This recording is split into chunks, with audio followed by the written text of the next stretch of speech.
mais uma pergunta, irmã Paula. Essa é do Walter do Carmo. Ele é de Petrolina, Pernambuco, e assim nos escreveu. Em relação à ligação do espírito com o corpo, o que muda entre permitir a doação de órgãos, mas não recorrer à cremação? Sim, essa é uma pergunta muito importante, porque a cremação, além de estabelecer a destruição imediata, né, dos nossos, do corpo que nós utilizamos, né, dos órgãos que nos foram concedidos por empréstimo, ela tem repercussões muito graves sobre o corpo perispiritual. É o corpo do espírito, né? Que ele é feito de uma matéria muito mais sutil do que essa que nós podemos ver e tocar, mas ele existe e reveste a nossa individualidade espiritual. Inclusive, seria humanamente impossível, no tempo que nós temos, trazer todos os detalhes a respeito do tema da cremação do ponto de vista espiritual, mas eles precisam ser compreendidos, inclusive para haver essa diferenciação em relação à doação de órgãos. Então, eu convido a todos a uma leitura muito importante, é o artigo Cremação, Prudência e Caridade, que está no blog paivaneto.com. E aqui o irmão Paiva retoma, inclusive, um alerta trazido por Emmanuel, por intermédio da sensitividade do legionário da boa vontade, Chico Xavier. E ele recomendava pelo menos 72 horas de espera antes de um procedimento tão impactante quanto a cremação.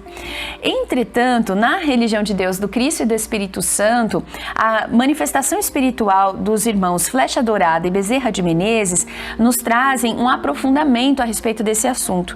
O irmão Flecha Dourada diz assim: sobre a instrução de Emmanuel de que só se deveria cremar corpos depois de 72 horas, e olhe lá, isso seria boa condição para um espírito completamente em vida, desapegado da carne. E aqui é uma pausa. Será que a gente pode dizer isso sobre a gente? Completamente desapegados? Será? Não tem um pedacinho da gente que a gente tem uma dúvida em relação a quanto apego a gente tem sobre essa vida, se não sobre os bens materiais, sobre as pessoas que ficam, sobre a casa que a gente construiu com esforço, sobre os sonhos que nós edificamos por aqui? Então voltamos ao relato espiritual.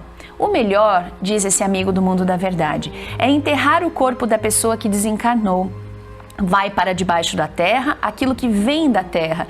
Isso é uma lei da natureza. Aliás, esse é um aspecto importante da gente considerar, né? Observar como a natureza dá conta não só da edificação do nosso corpo, né, que se dá a partir dos recursos naturais da terra, mas todo o processo desse ciclo de vida que nós cumprimos como os outros seres vivos do planeta, né?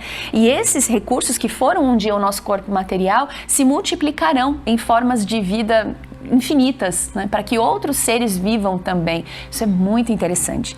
Na sequência, o irmão Paiva traz a palavra do Dr. Bezerra de Menezes, também uma alma bendita a serviço de Jesus. Espalhem sempre que a cremação não é vista com bons olhos no mundo espiritual. Mesmo quando o espírito já deixou totalmente o vaso físico, as lembranças ficam registradas na memória espiritual. Deixemos a terra consumir aquilo que ela trouxe sem agressões. Tudo que radicalize, tudo que afronte a vestidura humana interfere no equilíbrio espiritual. Tratemos bem de nosso vaso corpóreo. Façamos dele a morada de Deus. Imaginem o acidente de um caminhão em alta velocidade batendo contra uma muralha. A cremação é algumas vezes pior que isso. Então, espiritualmente, realmente é uma repercussão muito dolorosa e os irmãos espirituais de luz estão nos convidando a rever as nossas escolhas e não recorrer à cremação. Entretanto, a cremação não tem nada a ver com a doação de órgãos, porque, inclusive, o processo para a doação de órgãos exige a máxima preservação do corpo físico. A pessoa que quer ser uma doadora de órgãos precisa prestar atenção na sua alimentação, precisa fazer atividade física, precisa ter a melhor saúde possível em vida material, né, para que esses órgãos tenham condições de servir à próxima pessoa que vai usufruir desse recurso. Além disso, quando há o processo, né, da doação, a intervenção é feita com o máximo cuidado, com o máximo respeito, buscando novamente uma lógica de preservação máxima. Qualquer erro, qualquer distração, qualquer prática destrutiva, mesmo que pequena, pode causar um imenso dano e tornar aquele órgão impossível de ser reaproveitado, né? E há uma fala muito bonita do irmão Flecha Dourada a respeito da doação de órgãos, e ele diz o seguinte, que ninguém deve doar órgãos se não estiver movido pelo espírito de caridade. ou seja, se não tiver certeza do que está fazendo, e tomado por um sentimento de doação muito profunda. Porque o que ele explica? Que quando há o espírito de caridade, existem recursos que podem atenuar qualquer desconforto para o perispírito nesse processo de readaptação. A primeira vez que eu ouvi esse recado espiritual, eu me lembrei assim, quando a gente passa por um procedimento de saúde aqui na Terra, né? Por exemplo, uma pessoa vai doar um órgão em vida a outra pessoa.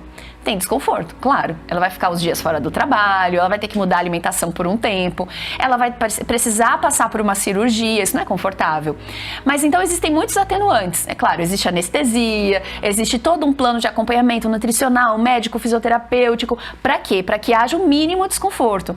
Mas por que a pessoa, mesmo tendo desconforto, doa aquele órgão? Porque ela entende que o bem que ela fará e o amor que move aquela decisão, ou seja, o espírito de caridade, são razões muito maiores do que aquele período de desconforto que ela vai experimentar. Então ela fala, bom, isso aqui é fácil de lidar, né? E então espiritualmente existe, se aqui na Terra a gente toma todo cuidado, analgesia, acompanha a pessoa até que ela fique plenamente recuperada, espiritualmente muito mais. Não faltam cientistas. A ciência, inclusive, de que usufruímos aqui na Terra é um resultado de muito esforço espiritual. Antes existiu no mundo da verdade, né? Então ninguém precisa se preocupar, porque o processo de doação de órgãos é um processo que coopera com o movimento da natureza e da vida, que é o prolongamento do bem-estar, esse movimento de caridade, não só em relação a um indivíduo, mas a toda a espécie humana e todas as espécies do planeta. Então ninguém precisa ficar preocupado pensando, nossa, mas alguém no mundo espiritual vai me julgar. Pelo contrário. Agora, que a gente só toma essa decisão pelos motivos certos, não para ficar bem, não para alguém achar uma coisa bonita da gente, mas porque a gente meditou e a gente compreendeu que a gente quer fazer parte desse movimento de verdadeira caridade, né? De criar condições para que outras pessoas convivam com seus netos, que outras pessoas realizem seus sonhos, que outras pessoas progridam espiritualmente, tendo mais tempo para ficar aqui na Terra e cumprir toda a sua trajetória de evolução prevista para o seu renascimento neste mundo.